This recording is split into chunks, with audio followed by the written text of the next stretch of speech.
Welcome everybody to the Rink podcast, episode 45, our last episode of the season. We're going to finish it off with an interview. Puff, but before we jump into it, number 45. We made it 45 episodes this season. You got a number 45? Yes. I think there's only one. Sammy Vatanen. Who'd he play for? Carolina Hurricane, great. Great? And I'm Ducks. He was not a great. 45, number 45. It's not a very popular number.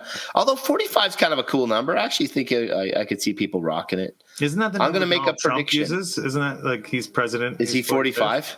I think that's what is it he? I'm not too sure. Yeah, but I think so. I'm not great on that. That's pretty good, actually. Hey, what's your prediction? 45. I was going to say 45 in the next 15 years, 45 becomes a cool number. Well, it's my age, so it's already starting off with a super cool moment. Hey, 45 is a great age. I remember it well. Yeah, well, we were away this weekend celebrating your birthday. Yes, we were. Right? My big 5-0.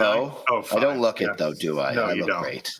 You look 40. You act 30. 40. Yeah. Yeah. That's maybe pretty. 20. I'll take 30. Yeah. Yeah, it was a fun weekend. We had a little, we rented out the Wellington Dukes Arena. Yes, we did. The Lehigh. We had a 2-hour free skate, just our families and the Nibs family, and we had a good time. The boys did crush us. Yeah, we did have a little scrimmage. They won the whole thing. Yeah. What's Lehigh? Do you know what the Lehigh Arena, for those that don't know, is the arena in Wellington, Ontario, which is down in Prince Edward County. They have a beautiful facility there where the Wellington Dukes play out of, and it's called the Lehigh Arena. Do you know what Lehigh is? Have you researched that? I do not know. That is more your cup of tea. Next season, then. What is Lehigh? Yes, we'll find out. Yeah, good. Well, we are also rocking, for those watching us on YouTube, some new merch. Yes. Actually, it's only because it was your birthday. I decided for your birthday I was going to get you a hoodie. And then awesome. It turned into, oh, that's pretty nice. And then I got one, which I'm not wearing. And then now I've ordered a third to give to Stoff. So, and once people see us wearing these around the rink, it's going to start being a very much highly requested item.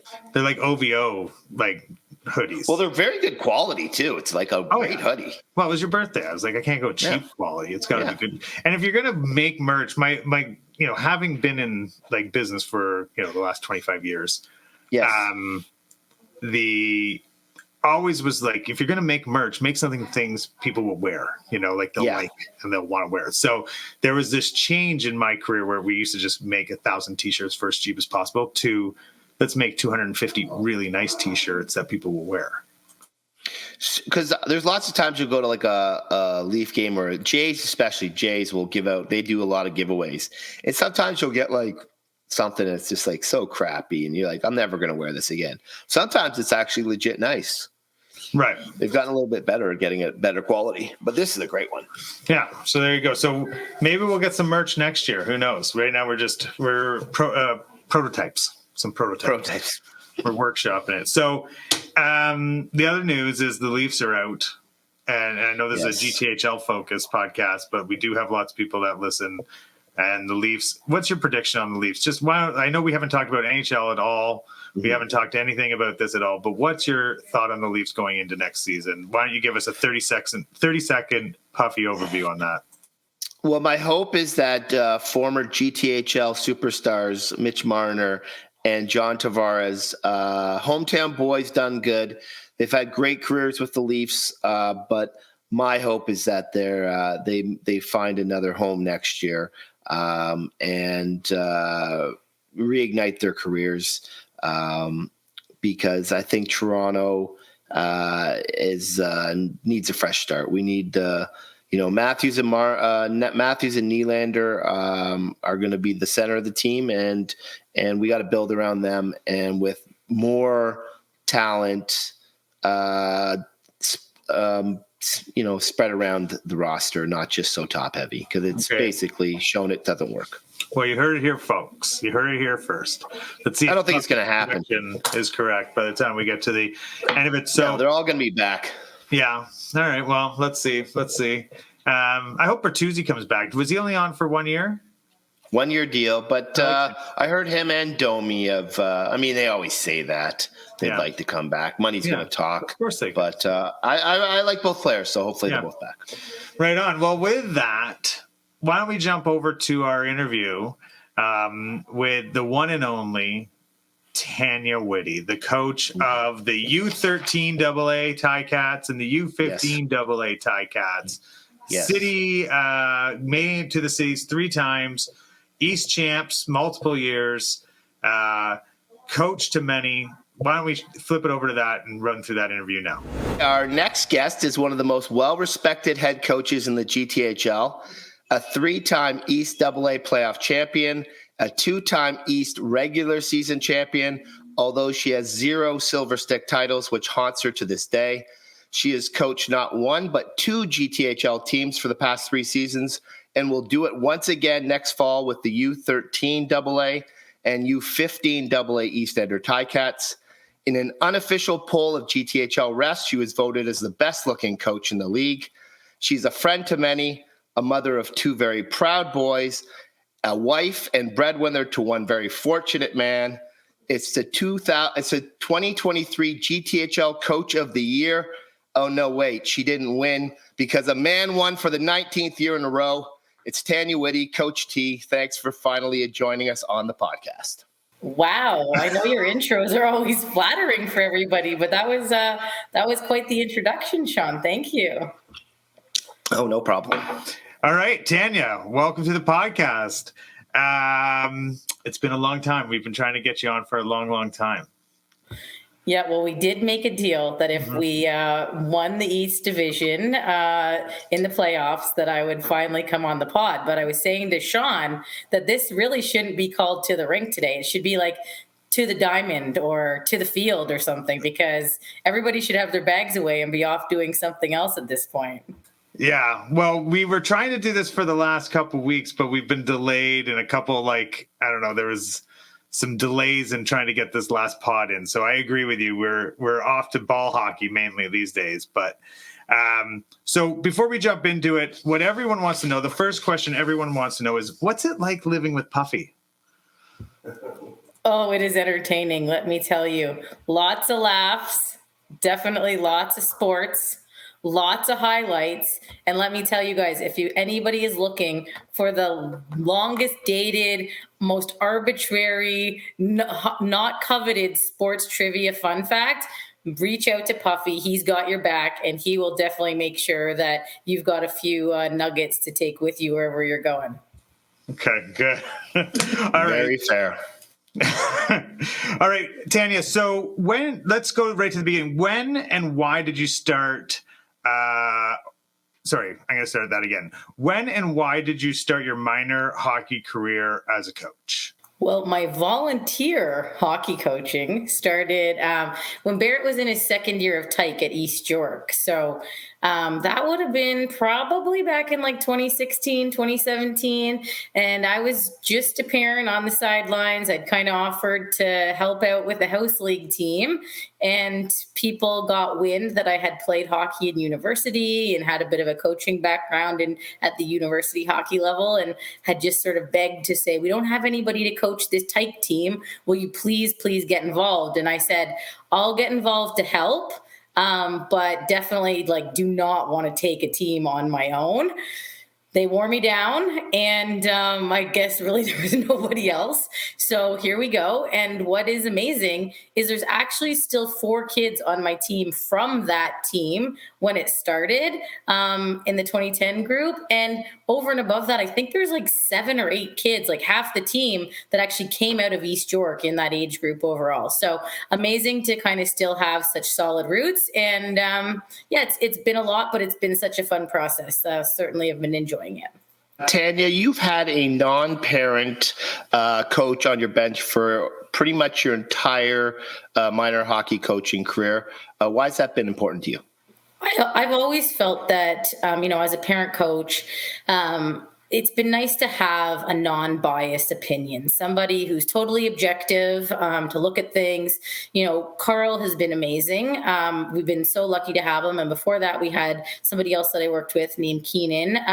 And it was awesome to have him as well. And let's face it, I mean, I'm certainly the head coach and the one that rallies everybody, but they're the one that the boys want to be like. And I love that for them, like having that like younger, cool guy that's a role model. Their edges are always sounding awesome. They're great at demoing some of the drills. And to be honest, we wouldn't have had half the success that we've had without Carl or Keenan at the table. So have really loved that. And I think it's a really important part of the programs.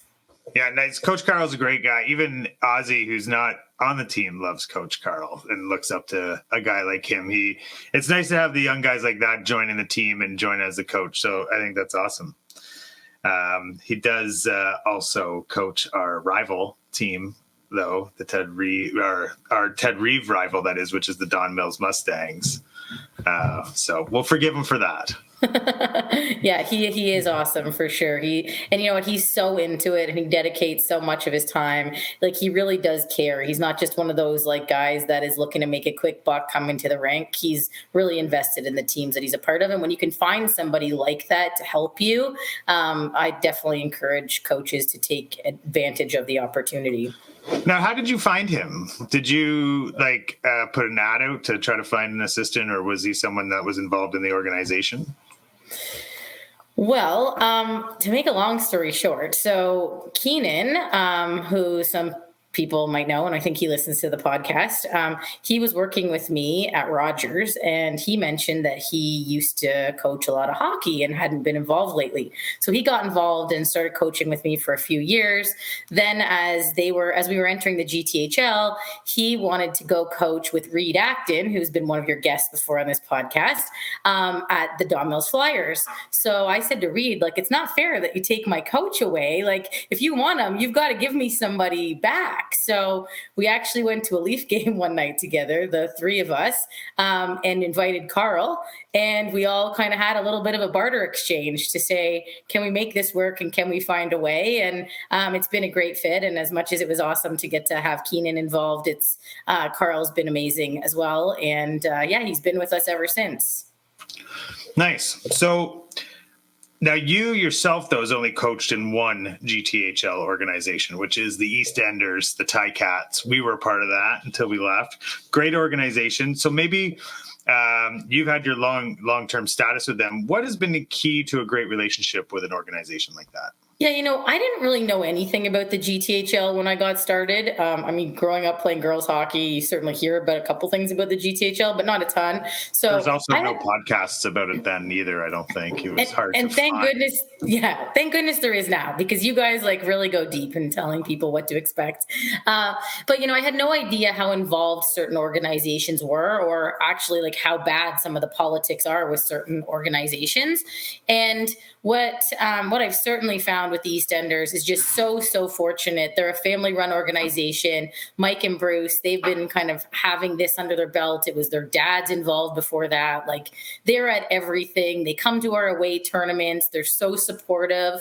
And they're really there for the right reasons. They make it affordable.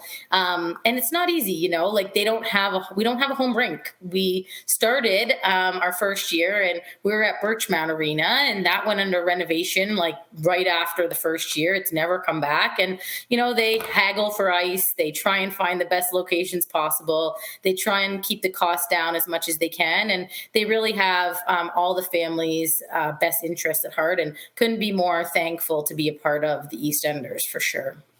Tanya, what advice would you have for women listening that are contemplating coaching in the GTHL? I would say stop contemplating and just do it. Honestly, I cannot wait to see more women get involved. And as more moms have had experience now playing hockey, and as you kind of see the years go on, and hopefully more and more of the females that have been playing start having kids that are of the age to play, I hope people have the confidence to do it. You definitely should. Don't think twice.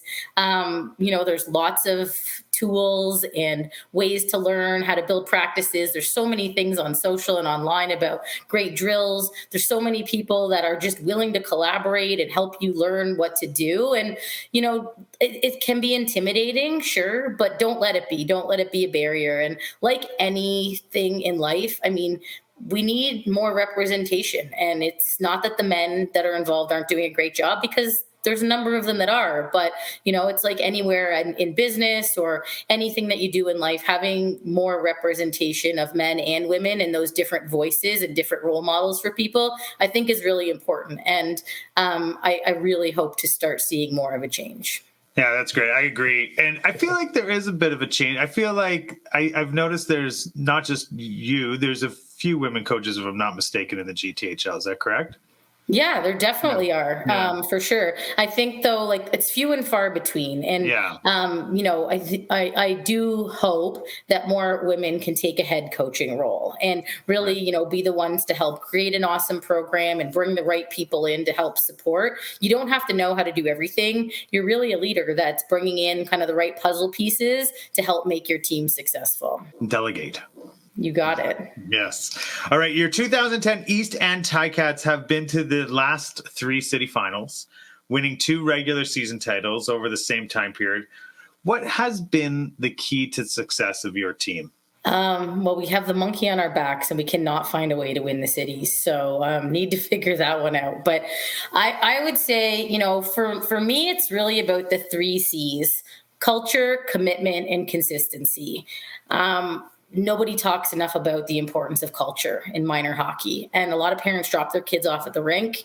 You're not allowed in the dressing rooms, which makes a ton of sense. And you don't really know a ton of what's going on. You ask your kid questions. You don't always know. Sometimes coaches give updates, but there's a lot of emphasis on what goes on at the rink and on the ice. And for me, it's about way more than that. And hockey is what brings us together, but it's actually all the other things around it that are the great learning opportunities that build an awesome culture. And whether it's the volunteering, whether it's the off-ice skills building, whether it's video sessions, whether it's around getting involved in your community, team events, like you name it, all those things actually create an amazing culture. We focus a lot on championship mindset and really learn a lot of life skills that, it's amazing. I have parents on the team that say, so-and-so wouldn't have actually done well on their math test last week if you didn't teach them about how to control their anxiety. And being able to translate some of those things into being a better student is actually amazing. And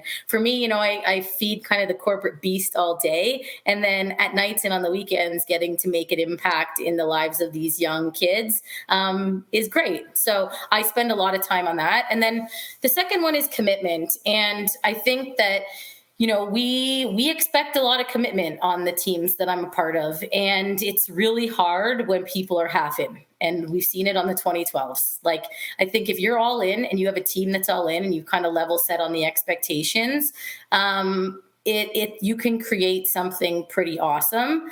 But when people are kind of wavering, it's hard. And I get it. People are busy and there's a lot going on and you have to make hard choices. So I think what I've certainly learned from a coaching perspective is being very, very clear on what that commitment is and being consistent with it and not kind of, not being unrealistic. Like on our teams, it's like, yeah, you want to go on vacation? Everybody gets a vacation. I take one. We take a week off. If you have something that's really important, in your family or from a life perspective, like take the weekend, do what you need to do. But I think it is about sort of that consistent approach. And then the other one for consistency for me is like, and again, hard because I know on the 2012 team, we're going through a big rebuild right now, but really it's around consistency in the messaging, the consistency in the players, the consistency in sort of performance and expectations, and making sure the kids just really know what does success look like. And we establish goals and establish sort of a way of training and they know what to expect. So there's no surprises and it's been a pretty great model. Tanya, what's been your most memorable experience behind the bench in minor hockey? There's actually been quite a few. I have to say probably the most exciting was the very first time that we won the East Division. So it would have been our second year in the GTHL. And I remember that in the regular season, we were tied with the North York Knights. We were tied in points, and we played them in the last regular season game. And the winner was the East Division champion. And we won it. It was an exciting game, and we celebrated like crazy. I think the boys were so excited. We were all so pumped. It was our first big, like, massive championship title like that. And it was super memorable. The following year, though, so a close second, we won the regular season again. But then in the East Division playoff championship, we were playing North York again. So I've had quite a number of big games against them. We were playing North York again. And in the final game of the series, the game went to overtime, and we scored to win it. So that was another exciting one. And it was also awesome. Barrett, my son, he was the one that scored. So selfishly, there was a really proud mom and a proud coach moment. So I would say those are a close 1-2 for me. And do you remember what arenas those were in? So the first championship, I believe, was at Chestwood Arena. That is correct. And then the second one. I like that Puffy's going to grade the answers on this one. Oh, yeah. He's going to validate all of the facts. The second one was at North Toronto Arena. And actually, Sean was at the Masters while this happened. So he wasn't even there. He was watching it on the big screen with, like, the Canadian golfers and the TSN crew. So, definitely both memorable enough to remember where they were. I did not know Barrett had scored when I was watching it on the screen. You couldn't tell. The feed just came back in time for me to see the goal. This was pre-Live Barn. This was Game On. Game On, that's right. Yeah. Pre-Live Barn. Okay, so Tanya, I know there's a lot when you have a whole bunch of families and a whole bunch of kids that you're sort of, going year to year with, and you have the great times that we just talked about. But what's been some of the most challenging experiences as a coach, either with the team or in the GTHL in general, that you've had over your experience here? There's been one or two parent things, not a lot. It would have been in the really early days. But if I'm being honest, it's probably been this year for me, just within sort of, the last month or so. I struggle. I'm really big on my word as a coach. And if I've made a commitment to a player or to a family, even if somebody better comes along over all the years I've been coaching, I never, ever will go back on my word. And I think your word is all you have from a reputation perspective. It's your integrity. It's the example you set for your kids. And when people don't follow through and have the same respect for you that you have for them, it's hurtful, and it's hard not to take it personally. And I really struggled with that, and I still am. And I think that, for me, like I said, I certainly uphold my word. And I think when people don't give you that same courtesy, it's hard to accept. That's for sure. Tryouts have just wrapped up for your two teams. How did they go? Tryouts are a long process in this GTHL, and obviously off record here, but everybody knows it's not about what happens in those 2 or 3 on ice tryouts that get set.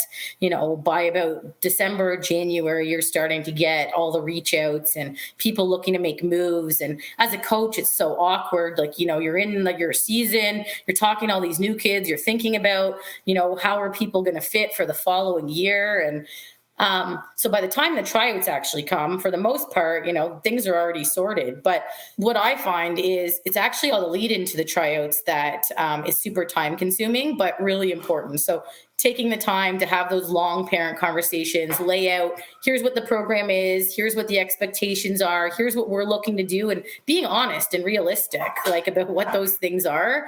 And then, meeting people, meeting the kid, going to watch them. And so it is a bit of a long process. And especially, if you're making more than 1 or 2 moves, which, this year on the 2012 team, we've done a full kind of rebuild. It takes a lot of time and energy and effort, but a super important part of the process. So for me, I'm glad they're over, and we're kind of ready to move on here. And so do you want to name the kids that aren't making the team this year? I'm just kidding. But so now now that you've selected the team as part of the tryout, the official tryout process is over. What is your typical approach for now the off season? So the kids have the summer off, or whatever it is. What's your approach to that? Summer's off. Grant, what are you talking about? Well, summer's off the ice. I'm teasing. Yeah, I'm totally teasing. I definitely all about kind of multi-sport. Go do your thing. It's been a long hockey season. That being said, there's also some kids that still really want to stay on the ice. And so, at this time of year, everything is optional, unofficial. We've got power skating available, which is, I think, important for kids to take advantage of if they don't have a conflict with baseball, soccer, lacrosse, whatever it is. And then, if we have another, like a morning skate or something here and there, like it's available, but there is no pressure or commitment to attend. And highly encourage that kids are out doing their own thing, staying fit, staying active. And we'll set a couple off-season goals so that kids know what they should be working on. And then we'll kind of break and get back together sort of end of August to shake the rust off. So Tanya, with your years of coaching in the GTHL, what changes, if any, would you make to the GTHL, just the way things are run, or anything that you think could be made better for the coaches, players, and parents? Puffy, not coming in with some of the easy questions here. So there's probably a couple things. I mean, hey, for every parent that plays in the GTHL right now, like I think it's probably unanimous, like scheduling. How on earth have we not figured out the scheduling? When I'm done coaching, I want to put up my hand to volunteer to help manage the logistics, because like there's got to be a better way. So that for sure. But I mean, I think that's an obvious one. For me, the biggest thing, the biggest opportunity, and something that is just appalling and shocking is the lack of accountability for coach behavior in this league. And the number of times that I've been on the bench where coaches are literally standing on the boards, yelling and screaming and swearing, or in between periods, they bring the kids together and they're belittling and demeaning the kids. And again, like being so, like using offensive language, and in the dressing room afterwards, you hear all the horror stories, and parents in the league that just hold no accountability to that. And, for me, I find it's terrible. I think it's unacceptable. It's certainly not an environment that I would want my own kid in. It's not an environment that I create on the teams that I coach. And I think as a coach, our job is to make sure that these kids love the game and that they want to keep playing and staying involved when they're old, like all of us, and you don't do that by being berated and belittled and yelled at all the time and think like, oh, it's tough love. Like this isn't 1970 anymore. I think parents and the league should want more, and they should hold people accountable to that and actually do something about it. Well said. Okay. Yeah, well done. Because I've never seen Coach Tanya act like that at all. And it's always been, you're actually quite like great to watch, because you're like stoic. You always hold the team together. And I know your team pretty well over the years. Like, I don't know the kids or anything that well or anything like that, but I've seen you coach and I've watched your games, and you are very calm, cool, and collected on the bench. And I think that's great, despite sort of, other teams or coaches sort of freaking out, because which is great. How is the guy on the defense door? Sometimes we have to get him to settle down just a little bit. Is that you, Puff? That would be me. Yeah. All right, Tanya, you've overheard the podcast. I don't know if you're a listener, but I know you've overheard us do the podcast. And we always have one last question, which is really around pump-up song. And so I also know you very well, and we've gone to lots of concerts together. We talk about music when we're together. So I'm actually curious to know, what is your pump-up song to get the team fired up?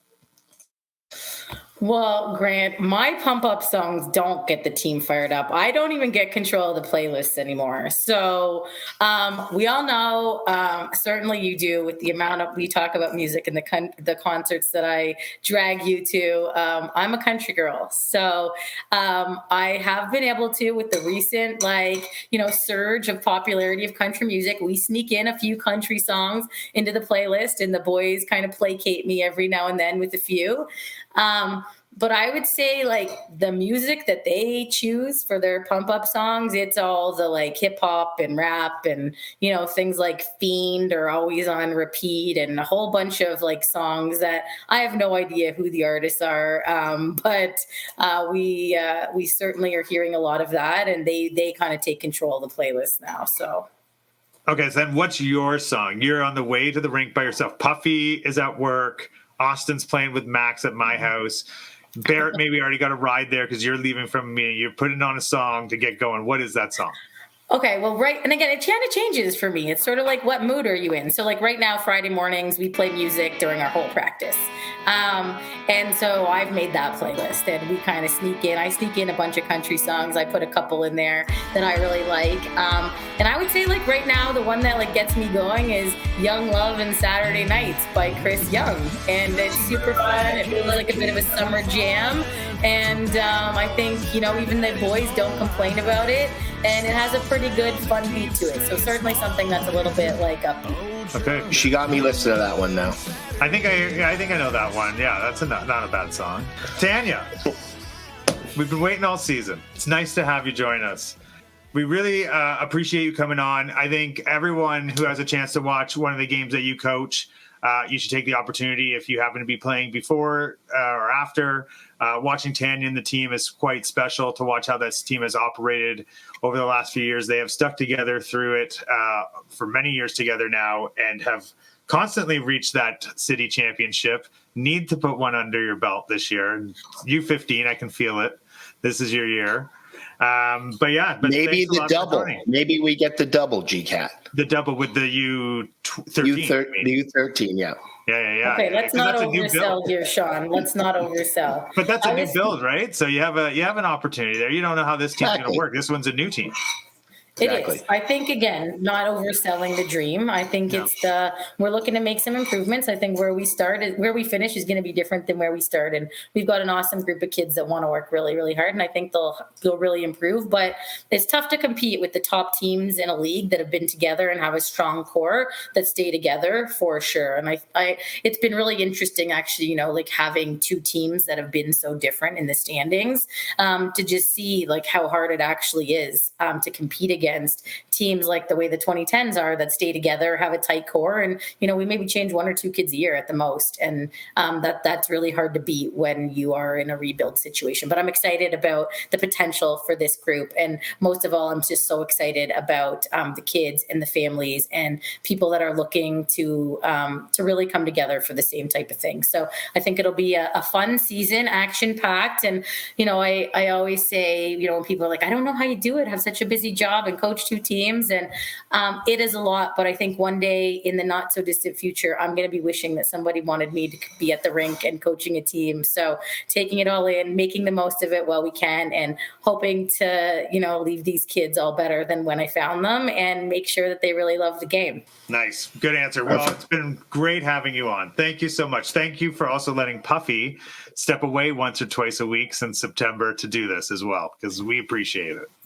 Oh, it's great. Thanks for having me, guys. It's been a fun podcast to listen to this season, and excited to listen on as you guys plan the content for year 2 coming up. I think I see the start of a season with, like, in the preseason times, I would love to see a bit of a best of. And I know this goes to Stoff, who is the amazing editor and producer of this podcast. It's a big lift for him, but I think a best of, bringing back some of the like awesome sound bites of some of the really incredible talent that you guys have been able to wrangle as guests this year would be pretty cool to listen to as you've built your followers so much over the year. I think people have missed some great ones. Well, thanks again for joining us. We really appreciate it. Have a wonderful off season. I will see you, and I know it's not technically an off season, as you pointed out, but we'll see you soon. And thanks again for joining. Awesome. Thanks, guys. See you. Thanks, Tim. Well, GCAT, I have to say that was the best looking guest we've had on our podcast this year. I agree. Certainly.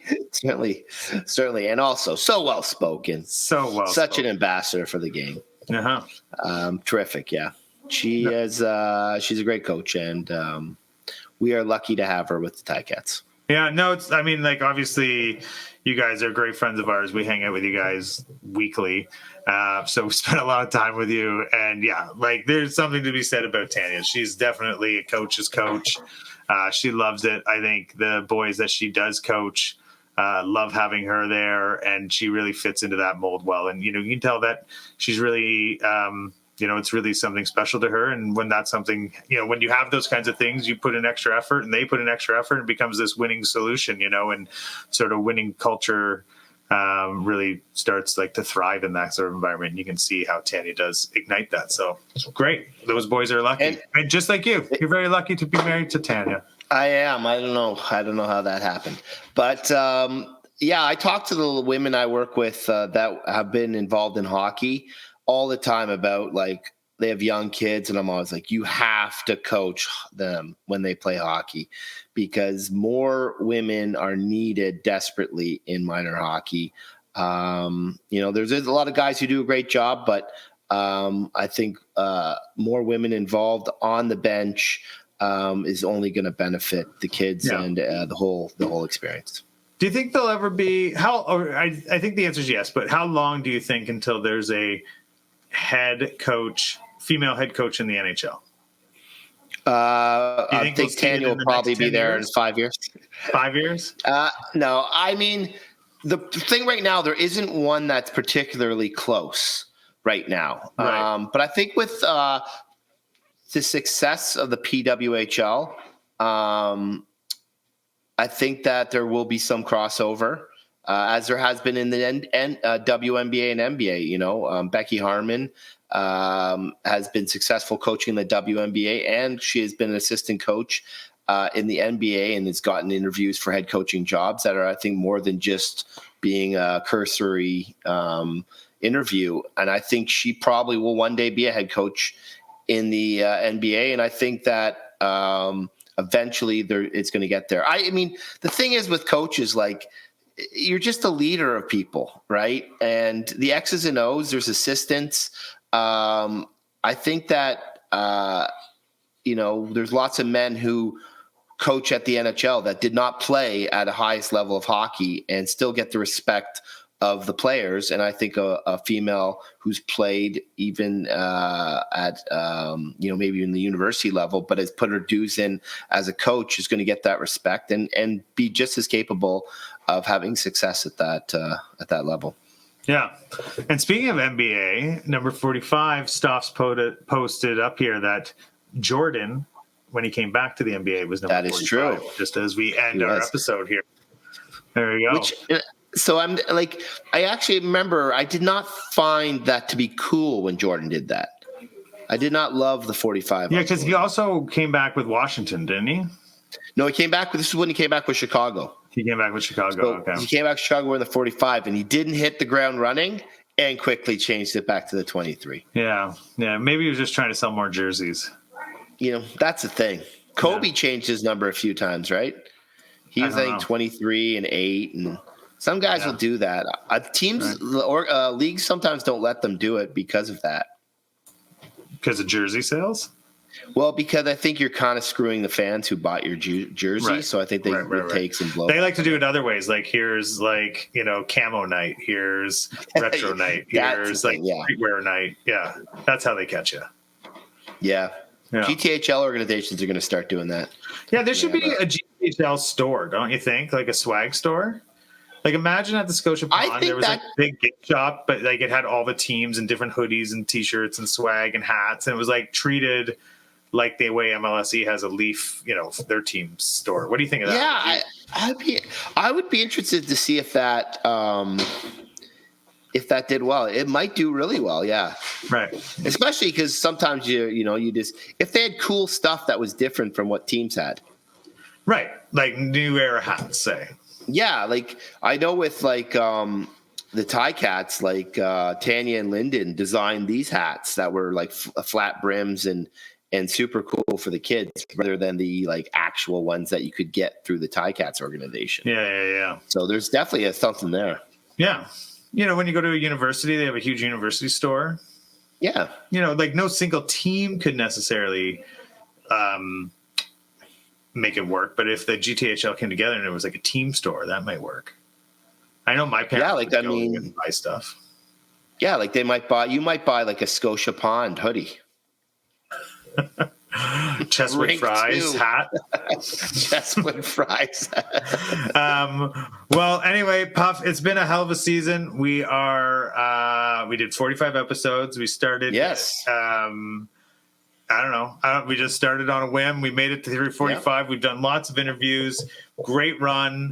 We're going to take a break now. We're going to have a few best of maybe episodes throughout the summer and some other clips throughout the summer. But I think we'll come back sometime in August. It sounds like for season. We're signing up for season 2. Is that right? Season 2 is going to happen. Season 2. We're officially signed. Yes. Paperwork signed changed. our deals. We signed all our deals. We're coming back.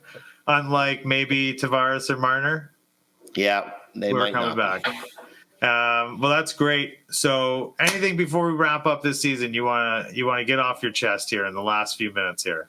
Well, no. It's been a terrific year. A lot of good hockey was played this year. Some crazy incidents at the rink, but most 98% of everyone was great, and the 2% is usually loud. But a lot the kids, if you go into a rink now, the level of hockey is unbelievable from U10 to U18, single A to triple A. It's pretty amazing to see what these kids are accomplishing on and off the ice, and it's exciting and great to be part of it. Well, it's a very nice way to put your conclusion on it. So nice. I like it, Puff. Well, happy birthday, Puffy. Thank you to everybody for listening this season. Thanks for the listeners who've been with us since episode 1 and new listeners that we see joining every day. We really appreciate it. We're going to try to keep going and be another great season ahead of you for next year. But until then, keep following us on Instagram. We're going to keep posting. Don't forget to use To The Rink coupon code on your BioSteel purchases. Get your 20% off. That doesn't end. You can have that all summer. To The Rink, coupon code BioSteel. So perfect for the Ball Diamond.